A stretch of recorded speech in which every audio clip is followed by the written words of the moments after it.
2019 का शंखनाद है ये। और चुनावी माहौल तो शायद पिछले 4 साल में कभी खत्म हुआ ही नहीं। तो कांग्रेस का क्या होगा?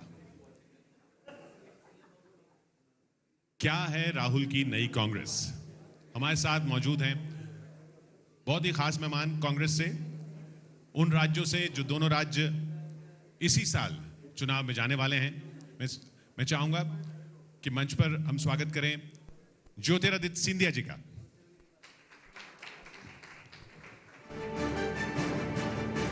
और सचिन पायलट।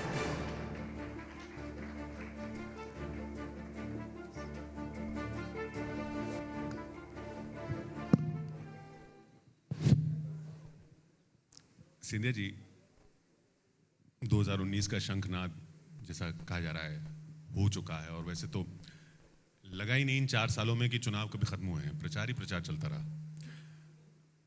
जो अहम मुद्दे हैं नई कांग्रेस के, उन पे हम बात करेंगे, लेकिन एक सबसे अहम जो सवाल अचानक से देश में बन गया और आप उसमें गवाह रहे, उस पे मैं सबसे पहले आके उसको साइड पे करना चाहता हूं। वो ये कि क्या वो जो इतनी अहम और इतनी सराही गई स्पीच थी,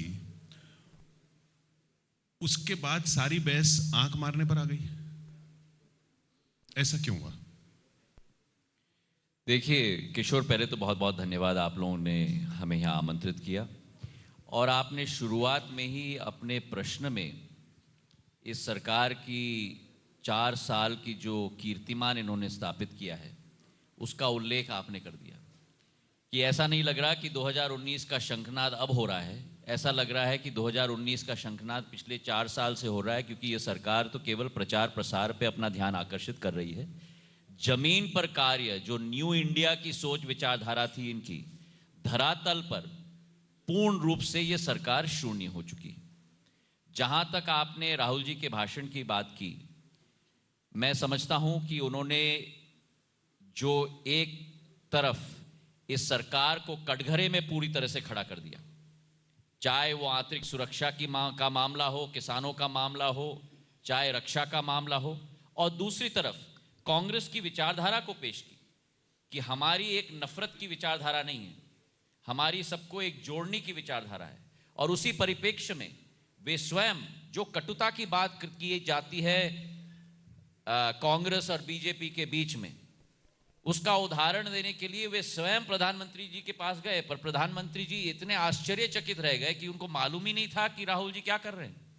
और जब उन्होंने उनको गले लगाने की कोशिश भी की, तो जो आप लोगों ने भी देखा कि इतना कठोर उनके चेहरे पर एक निगरानी लग रही थी, जैसे कि बड़े असमंजस में थे, क्योंकि वे केवल झप्पी तब देते हैं जब उनकी मन होती है किसी विदेशी नेता या अंतर्राष्ट्रीय नेता को झप्पी देने के लिए। सब चीज जो किया जाता है उनके टर्म्स पे किए जाए।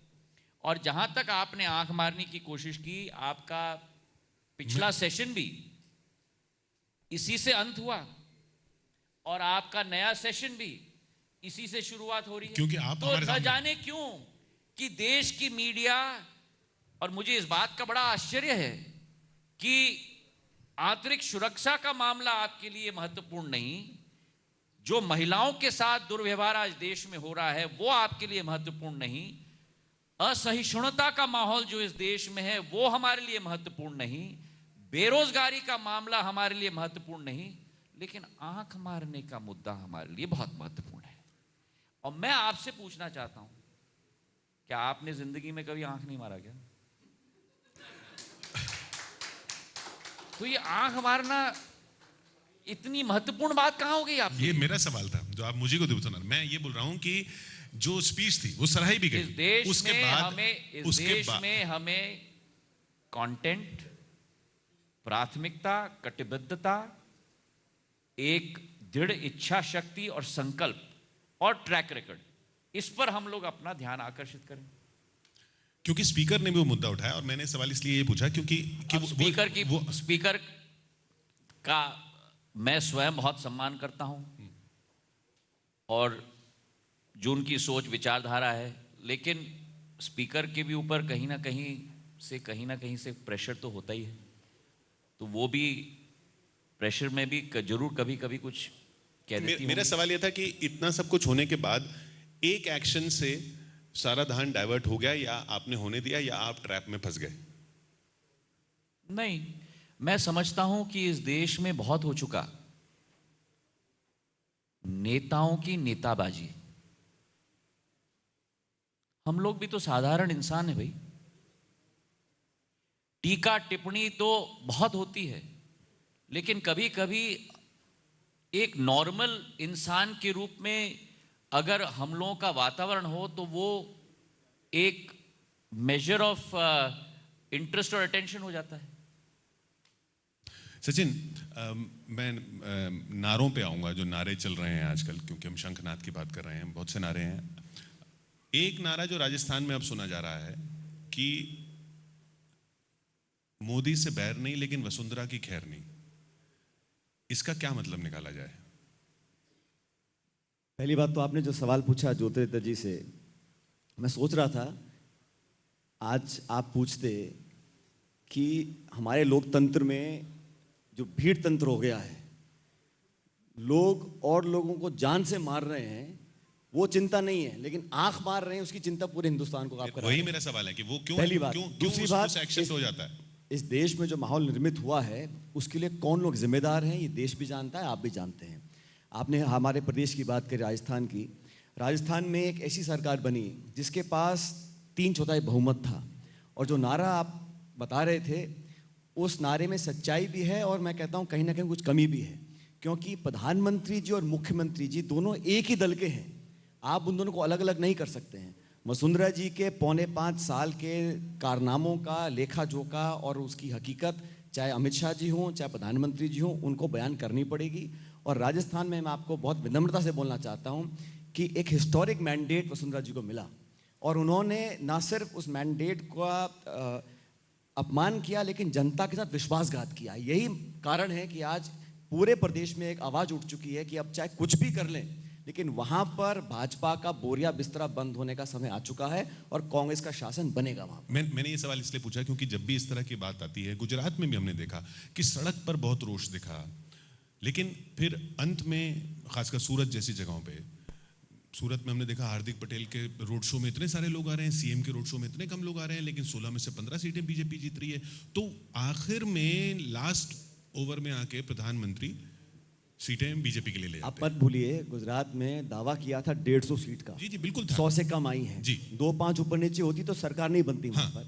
लेकिन पूरे देश में और खासकर उन राज्यों में जहां भाजपा का शासन है, वहां का जो परफॉर्मेंस है, आप हरियाणा को देख लीजिए, मध्य प्रदेश को देख लीजिए, राजस्थान को देख लीजिए, नारे देना अलग है, जुमले देना अलग है, लेकिन सरकार का जो वर्किंग है, जो काम है, जो डिलीवरी है, उस पर अगर लोग आप आकलन करेंगे तो बीजेपी की सरकार जाएगी। और मैं ऐसा मानता हूं कि अब आखिरी के 3 महीने में प्रधानमंत्री जी हों, भाजपा के बाकी नेता हों, कितना भी आके प्रचार कर लें, लेकिन अपनी सरकार के परफॉर्मेंस को डिफेंड नहीं कर पाएंगे, और लोग हिसाब मांगेंगे और जवाब बटन दबा कर देंगे। ये अभी हम महाराष्ट्र में भी देख रहे हैं, मराठा आंदोलन सड़क पर इतना दिख रहा है, लेकिन फिर सांगली और जलगांव के सिविक पोल्स होते हैं, फिर बीजेपी स्वीप कर जाती है। देखिए, ये हम ना भूलें, आपने किशोर गुजरात का संदर्भ दिया। गुजरात की वास्तविकता क्या है? अगर आप सूरत और अहमदाबाद की सीटों का आकलन अगर उस फॉर्मूला से निकाल दो, हाँ तो वो सही कह रहे हैं आप। नहीं, एक मिनट, तो कांग्रेस चुनाव जीती है और भाजपा चुनाव हारी है। और सूरत और अहमदाबाद में किस पैंच का इस्तेमाल किया गया, उससे शायद मुझसे ज़्यादा आप अच्छी तरह से वाकिफ हैं कि किस तरीके से प्रेशर लाया गया वहाँ व्यापारियों पर, आम जनता के ऊपर। तो ये कहना कि गुजरात में नतीजा एक तरफा रहा या बीजेपी के पक्ष में रहा, इसके साथ मैं बिल्कुल सहमत नहीं हूँ। जहाँ तक बाकी राज्यों की बात करें, आप चाहे आप राजस्थान से शुरू करिए सचिन के नेतृत्व में, मध्य प्रदेश में जहां मेरे क्षेत्र में उपचुनाव रखे गए थे, उत्तर प्रदेश में, बिहार में, महाराष्ट्र में भी जितने भी उपचुनाव हुए हैं उसमें भाजपा का पूरा पूरा सफाया हुआ है। तो ये इस बात का संकेत देता है, और ये हम लोग याद रखें क्योंकि इस पर भी कई टेलीविजन डिबेट्स पे मैंने चर्चा की। साधारण तौर पर क्या होता है, क्योंकि भाजपा जब हारती है तब कहती है वो ठीक है, ये तो उपचुनाव है। साधारण तौर पर जितने भी उपचुनाव होते हैं इस देश में, जिस राज्य में जिस पार्टी की सरकार होती है, साधारण तौर पर वो पार्टी उपचुनाव जीतती है। ये पहली बार हो रहा है इस देश में कि एक पूरी श्रृंखला, पूर्व से पश्चिम, उत्तर से दक्षिण में, जिस भाजपा को सारी सीटें मिली थी, चाहे विधानसभा की बात करो, लोकसभा की बात करो, भाजपा एक के बाद एक हार रही है जो उसका गढ़ होता था। तो इस बात का यह संकेत दे रहा है कि अब जनता ने कह दिया कि अब बस, इससे ज्यादा नहीं। आपने कहा सचिन के नेतृत्व में, तो सचिन के नेतृत्व में ही होगा, क्योंकि उनसे तो बार बार पूछते हैं, वो कह रहे हैं कि नहीं, मुख्यमंत्री का चेहरा मैं नहीं हूं। ये आप नहीं, देखिए, नहीं, मैं इनके लिए जवाब दे दूं। प्रदेश कांग्रेस कमेटी के अध्यक्ष सचिन पायलट हैं। जरूर प्रदेश कांग्रेस कमेटी के अध्यक्ष की जिम्मेदारी होती है कि अगर कुशल नेतृत्व हो, कुशल नेतृत्व की क्षमता हो, तो उस व्यक्ति को सभी लोगों को साथ में लेकर चलना होगा। और जब वो व्यक्ति सभी लोगों को साथ में लेकर चलता है, तभी नतीजे आते हैं, परिणाम आता है।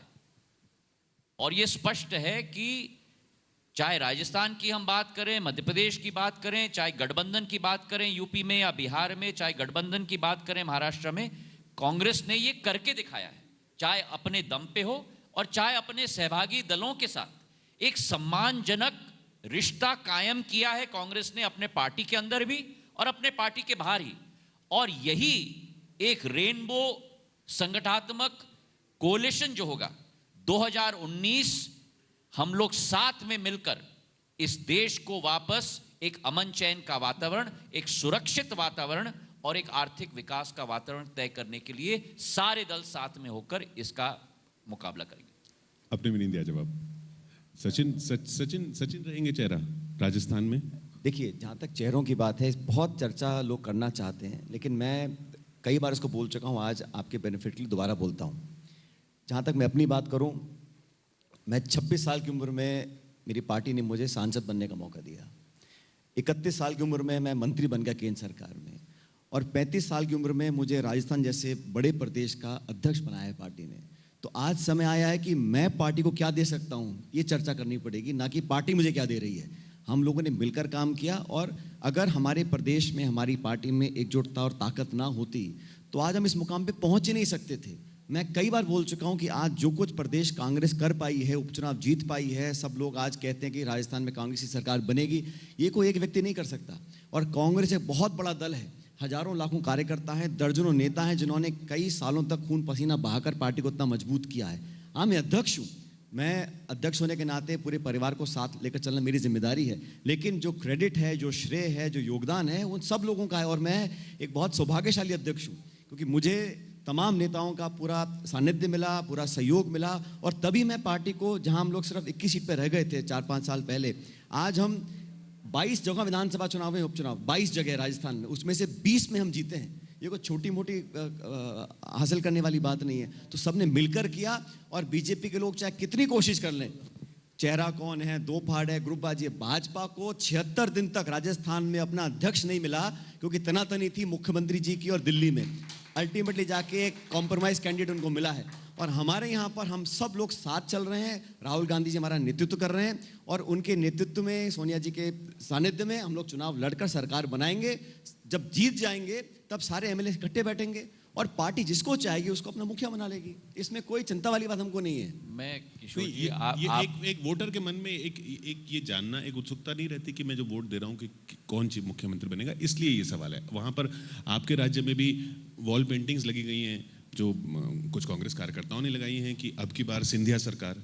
तो उम्मीद यही की जाएगी ना कि अब की बार सिंधिया सरकार मतलब ज्योतिरादित्य मुख्यमंत्री होंगे अगर जीतते हैं तो। देखिए, ये एक बहुत अजीब विडंबना है। जब कांग्रेस पार्टी में गुटबाजी होती है तो किशोर जी बैठे हैं, सुमित जी बैठे हैं, हमारे मध्य प्रदेश के मनोज बैठे हैं, आप लोग सब बड़े चुटकुली लेते हो कि भैया आप लोग एक कब होगे।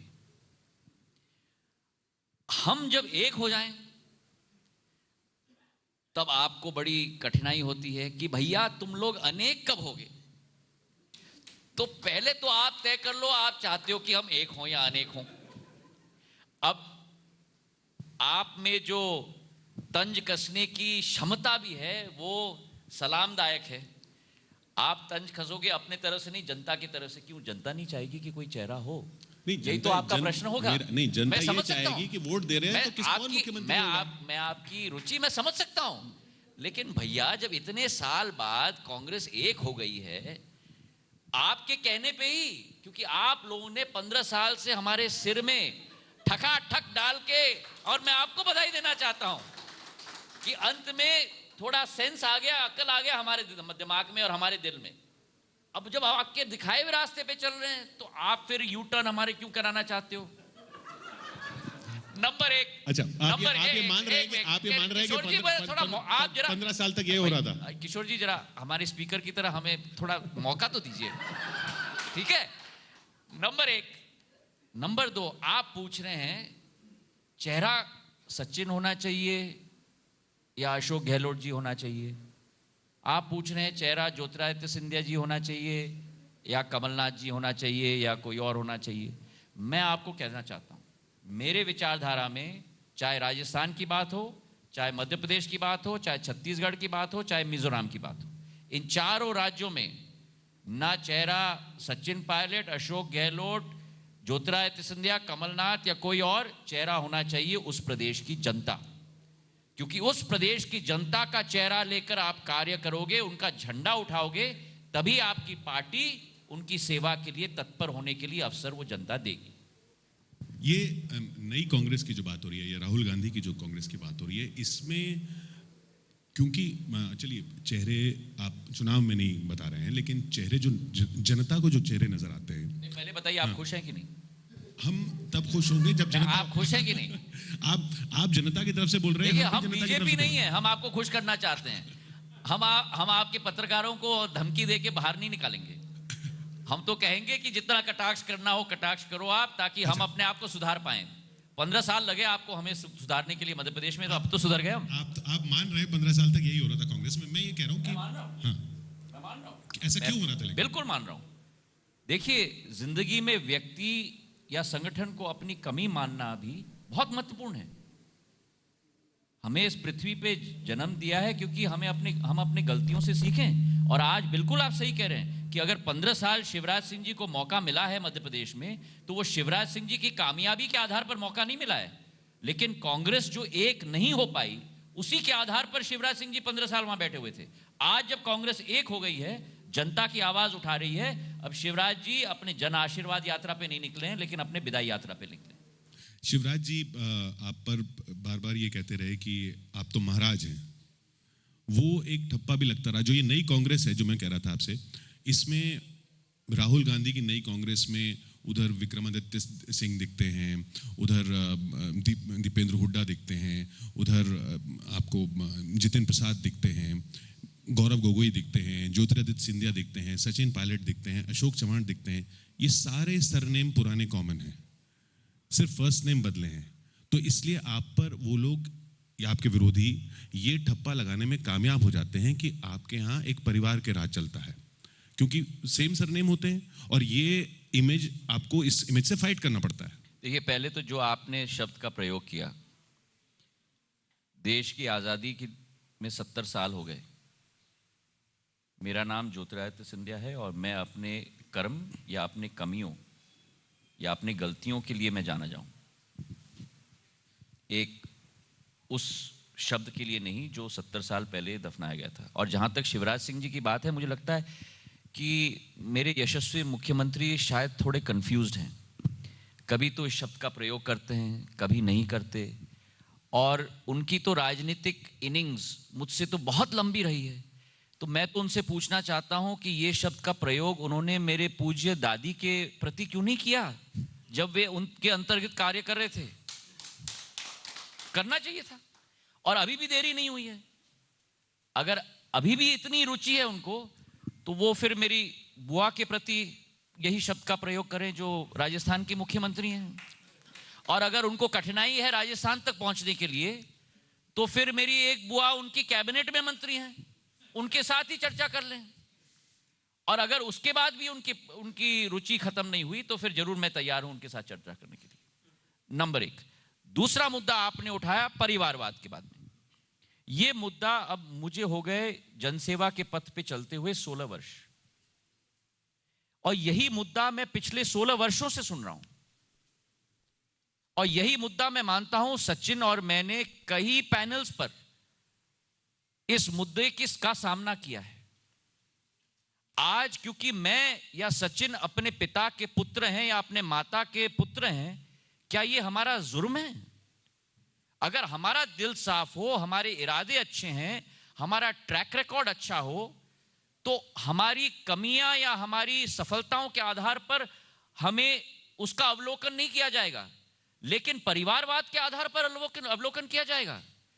जब आपके मीडिया के परिवार में आपका मीडिया का व्यक्ति का लड़का या लड़की मीडिया के रास्ते पे चलना चाहता है तो वो परिवारवाद नहीं है। जब डॉक्टर का बच्चा डॉक्टर बनना चाहता है तो वो परिवारवाद नहीं है। जब इंडस्ट्रियलिस्ट का बच्चा इंडस्ट्रियलिस्ट बनना चाहता है तो वो परिवारवाद नहीं है। लेकिन अगर हम देश की सेवा के लिए निकलना चाहते हैं तो वो परिवारवाद में निकल जाता है। ये मैं मानता हूं कि प्रजातंत्र में अगर सबसे बड़ा धब्बा अगर कोई लगा सकता है तो यही लगा सकता है, क्योंकि चाहे सचिन पायलट हो, चाहे ज्योतिरादित्य सिंधिया हो, चाहे अशोक चौहान हो, चाहे दीपेंद्र हुड्डा हो, हम अग्नि परीक्षा से निकलते हैं। प्रजातंत्र की लड़ाई में 18-20 हमारे प्रतिद्वंदियों के साथ लड़ाई लड़के जनता का विश्वास हासिल करके हम निकलते हैं। और कृपा करके उस पर आप प्रश्न चिन्ह और उस पर कलंक मत लगाइएगा। ये इसलिए उठते सवाल, देखिए, एक हम पोस्टरों की बात कर रहे थे, नारों की बात कर रहे थे। इलाहाबाद में अभी एक पोस्टर दिखा, कार्यकर्ता ने लगाया, इंदिरा का खून, प्रियंका कमिंग सून। तो नाम इंदिरा जी का, उस पर वोट मांगने की बात होती है ना, तब इसलिए ये पोस्टर तो दिखते हैं, ये कार्यकर्ता का पोस्टर है। आप बात कर रहे हो पोस्टरों की और क्या हुआ, मैं पूछना चाहता हूं कि ये जो सवाल आप पूछ रहे हो सकता है वाजिब भी हो, लेकिन वसुंधरा जी के पुत्र सांसद हैं जी, आप उनसे नहीं पूछते हैं? नहीं पूछते। एक मिनट, रमन सिंह जी के पुत्र सांसद हैं, आप उनसे नहीं पूछते।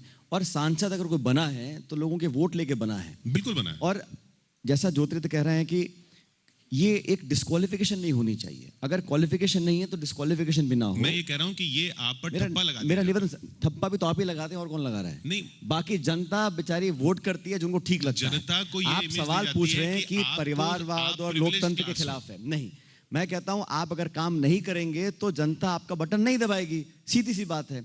आप काम करके बार बार चुनौतियों का सामना करेंगे, कामयाब होंगे, चुनाव जीतेंगे, चाहे सरपंच हो, चाहे एमएलए हो, चाहे मंत्री हो, कोई भी हो, वो चुनाव जीत कर आता है।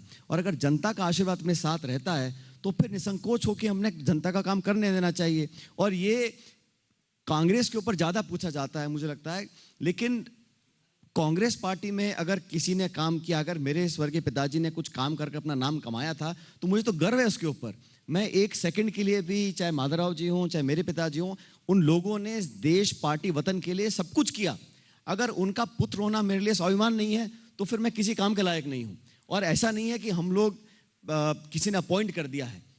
जनता के बीच में जाकर काम कर कर चुनाव लड़कर विधानसभा लोकसभा में पहुंचते हैं तो उसका एक कलेक्टिव विजडम जो जनता का है उसका सम्मान हमें करना चाहिए। और फिर हम मुद्दों से भटक रहे हैं। आप ये नहीं पूछ रहे हैं कि आज डीजल 80 रुपये लीटर क्यों बिक रहा है, आज मूंग की दाल 150 रुपये किलो क्यों बिक रही है।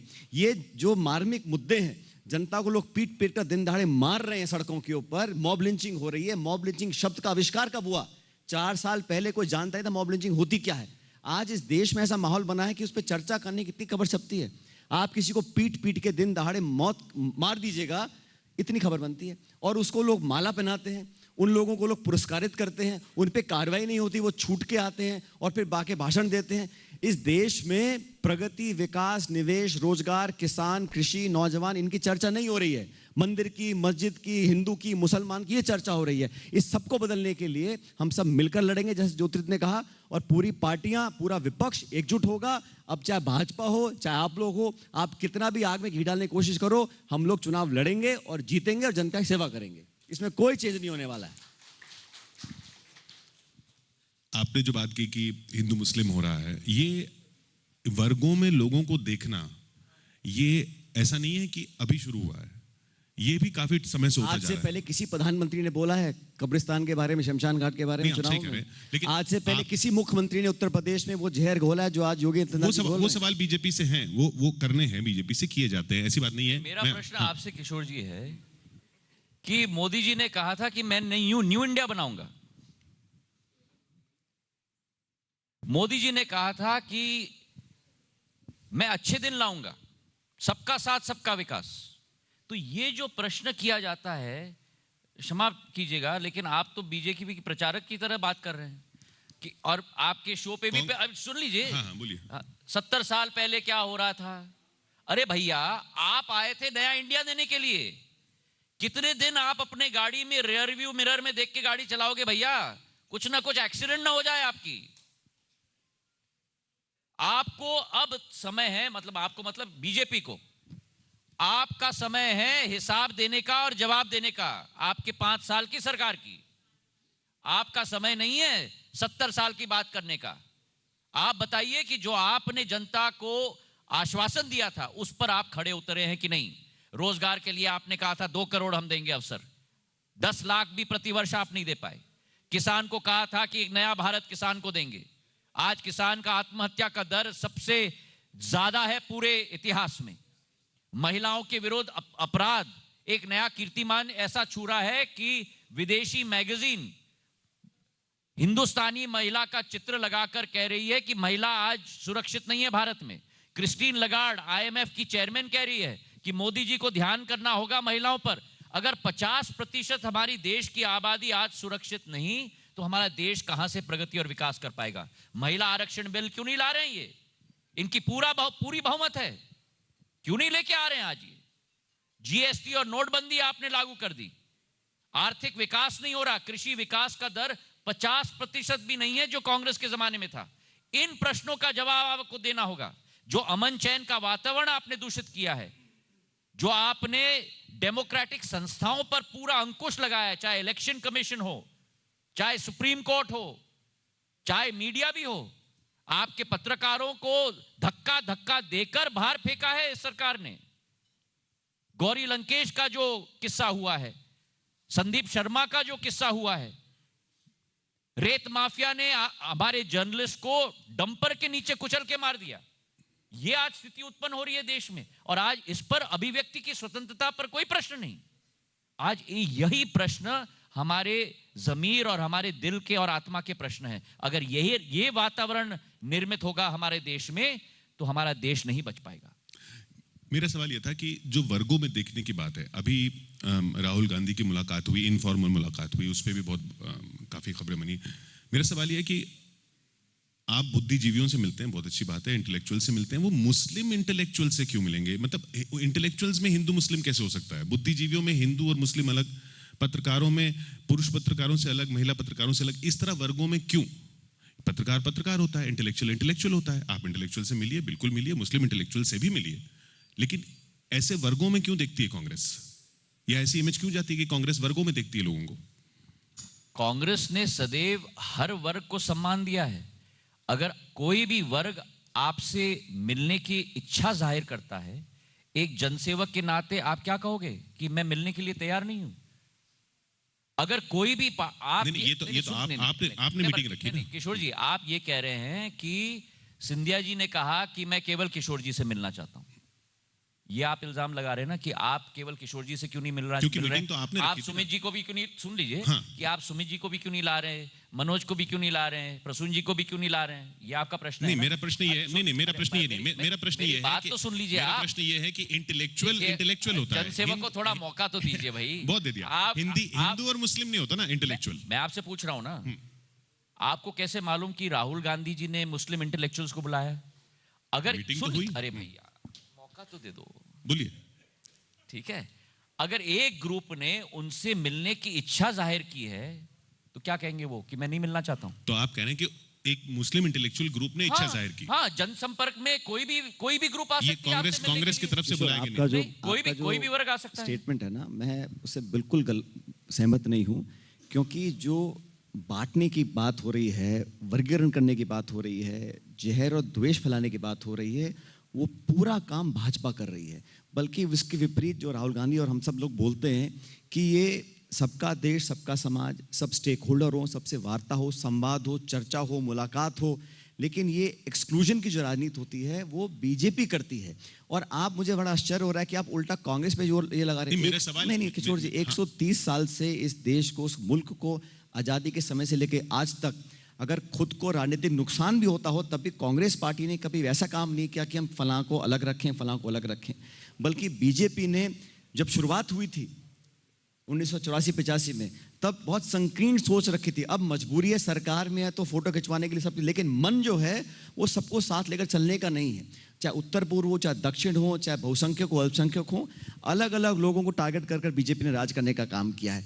पार्टी विद डिफरेंस नहीं है, पार्टी विद इंडिफरेंस है। उन लोगों को सबको एक नजर से देखना आता ही नहीं है। और कांग्रेस पार्टी ने हमेशा, मैं तो कहता हूं, ना तो किसी को फेवर करना, ना किसी का नुकसान करना, सबको बराबर का मौका देना, सम्मान देना, और सबको लगे ना कि ये मुल्क हम सबका है, ये देश हम सबका है, हम सब इसमें भागीदार हैं। वो भावना पैदा करने में भाजपा पूरी तरह नाकाम रही है। 4 साल सरकार में हो गए, आज भी बहुत से ऐसे लोग हैं जिनको लगता है कि ये सरकार हमारी नहीं है, ये सरकार हमारे को सुनता नहीं है। और सरकार के अंदर भी बहुत चंद लोग हैं जो पूरी सत्ता का एकीकरण किए हुए हैं। उन लोगों की भावनाएं इस देश के संविधान, देश की परंपरा, देश की संस्कृति, देश के इतिहास से मेल नहीं खाती हैं। और ये जनता देख चुकी है, अब वो बेनकाब हो चुके हैं। 4 साल तक बहुत पाखंड किया, बहुत झूठ बोला, बहुत जुमले दिए, लेकिन अल्टीमेटली अब लोग समझ गए हैं। और वो समय दूर नहीं है, चंद महीनों के बाद, जब पूरा विपक्ष एकजुट होगा और हम जाके जवाब मांगेंगे, अधिकार से बोलेंगे कि अब आपको चुनना पड़ेगा इन लोगों में, इस राजनीति में, इस पृष्ठभूमि में और हम लोगों में। और तब देखिए आप क्या परिणाम आते हैं। तो कांग्रेस पे आरोप लगाना वर्गीकरण है, तुष्टीकरण है, इससे मिलते हैं, ये बीजेपी वाले लोग करते हैं। इसको और किसी को नहीं करने देना चाहिए। बीजेपी ने ठेका लिया है कांग्रेस को गाली देने का, उनको देने दो, लेकिन पब्लिक सब जानती है और सब समझती है। तो आप ये मानते हैं कि बीजेपी अब तक कामयाब रही ये मैसेज देने में या ये इमेज बनाने में कांग्रेस की, कि कांग्रेस एक मुस्लिम पार्टी है, जो ठप्पा लगाया गया वो बीजेपी की तरफ से लगाया गया और वो बीजेपी कामयाब रही। अब आप उसको हटा रहे हैं। बीजेपी कामयाब नहीं रही, लेकिन बीजेपी ने जो कोशिश करी है, कांग्रेस ठीक है, हमारे लोकसभा में सांसद कम चुनकर आए इस बार, लेकिन आज भी पूरे देश में हर जिले, गांव, कस्बे, मोहल्ले, गली में कांग्रेस का समर्थक, कांग्रेस को पसंद करने वाले लोग, कांग्रेस के मतदाता मौजूद हैं।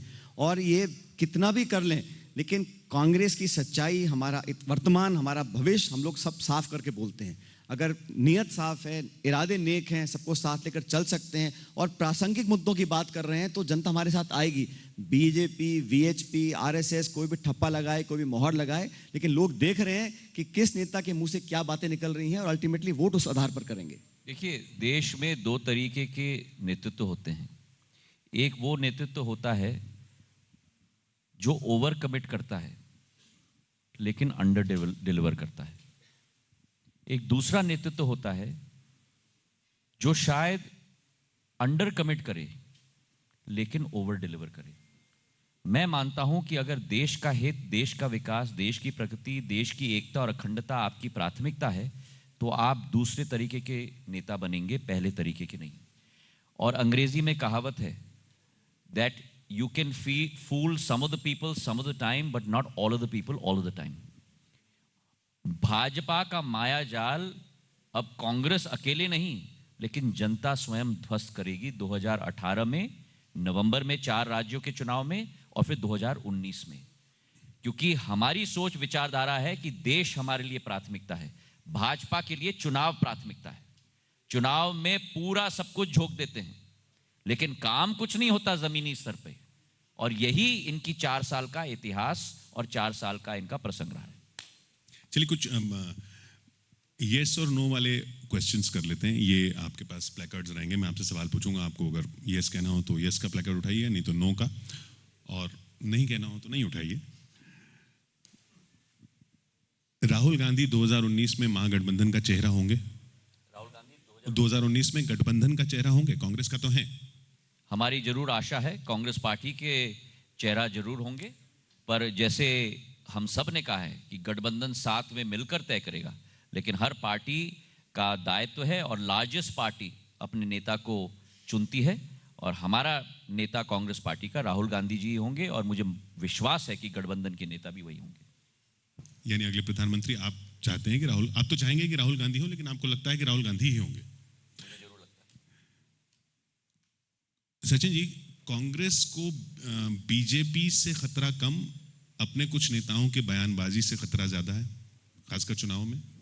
खतरा किसी से नहीं है, क्योंकि जो मुश्किल समय था, जो बीजेपी को जनता ने मौका दिया था, उस समय अगर वो परफॉर्म कर जाते, अगर अपने आप को जमा लेते, तो शायद खतरा हो सकता था। अब वास्तविकता सामने आ गई है, कांग्रेस पार्टी पूरी तरह गियर्ड अप है। राहुल जी हमारे अध्यक्ष बने 8-9 महीने पहले, और एक नई सोच के साथ, नई परिकल्पना के साथ, नया ब्लूप्रिंट तैयार कर कर हम जनता के बीच में जा रहे हैं। तो खतरा राजनीति में नहीं होता है, लेकिन जो चुनौती हमारे सामने है उसको हम पार कर कर सफलता की तरफ बढ़ रहे हैं, ऐसा मैं मानता हूँ।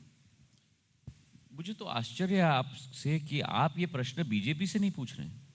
बीजेपी अभी है नहीं यहाँ पे, अभी आप नहीं नहीं दोनों नहीं, बैठे हैं। पर आप ये प्रश्न बीजेपी से जरूर पूछिए, जी जी, क्योंकि जो वाक्य बीजेपी के नेताओं के रहा है, चाहे संसद के अंदर और संसद के बाहर, जो इस देश का वातावरण को धूमिल कर रही है, एक जो वातावरण ध्रुवीकरण का ये पैदा कर रही है, ये सबसे बड़ा जहर है इस देश में। हाँ, जरूर हमारे कुछ नेताओं ने वक्तव्य दिए होंगे, लेकिन अभिव्यक्ति की स्वतंत्रता है हमारी पार्टी में, और इसका हमें गर्व है। मैं आपके साथ शायद सहमत ना हूं, लेकिन आपकी बात का मान सम्मान देना भी मेरा दायित्व है। मतभेद हो सकते हैं, लेकिन मनभेद नहीं होने चाहिए, और आपकी आवाज को भी उतनी ही गहराई से हम लोगों को सुननी होगी, चाहे मुझे अच्छा लगे या ना लगे। भाजपा के अंदर ये नहीं होता, लेकिन भाजपा के बाहर जो नेता लोग कहते हैं, उस पर अंकुश भाजपा नहीं लगाती, क्योंकि ये उनका प्रोग्राम है कि देश में ये वातावरण तय करना। जैसे हमने शुरुआत की कि तो 4 साल में लगा ही नहीं कि इलेक्शंस कभी खत्म हुए, लेकिन जो चुनावों की डेट्स आने वाली होती हैं, तो फिर ये उस तरह के पोस्टर आ जाते हैं जिसका मैंने जिक्र किया कि इंदिरा का खून, प्रियंका कमिंग सून। ये सवाल क्या 2019 में इसका जवाब मिलेगा सचिन जी? प्रियंका जी आएंगी चुनाव में? देखिए, जहाँ तक प्रियंका गांधी जी की बात है, वो हमेशा से ही कांग्रेस के एक परिवार की सदस्य हैं। उन्होंने काम भी किया है, और हमेशा रायबरेली अमेठी तक अपने आप को सीमित रखा है। अब भविष्य में उनका क्या रोल रहेगा, ये उनका व्यक्तिगत निर्णय है।